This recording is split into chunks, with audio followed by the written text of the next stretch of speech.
కాపాడాలంటే సనాతన ధర్మం అంటే ఏదో తెలియదు మనకు. తెలుసా అండి? సనాతన ధర్మం అంటే తెలుసా? పోనీ హిందూ ధర్మం అంటే తెలుసా? పోనీ ధర్మం అంటే ఏందో తెలుసా? ఏంటి ధర్మం? చెప్పు నాయన, ఏంటి ధర్మం అంటే ఏమిటి? ఏం మొహమాట పడకు నాయన, చెప్పు. ఏంటి ధర్మం అంటే ఏమిటి? తెలుసు అనేది ఒకటే తెలుసు. ధర్మం అంటే ఏందో తెలుసు. ఏం తెలుసు అంటే తెలుసు అని 3 అక్షరాలు తెలుసు. ఇదే తెలియజెప్పుతుంది మహాభారతం. అందుకే వినాలి మహాభారతం.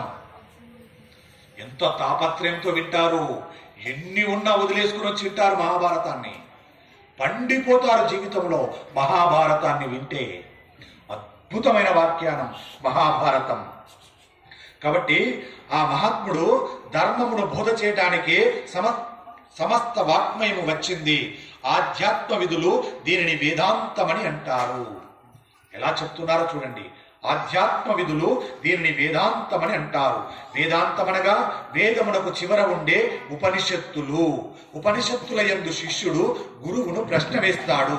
ప్రశ్న వేస్తే గురువు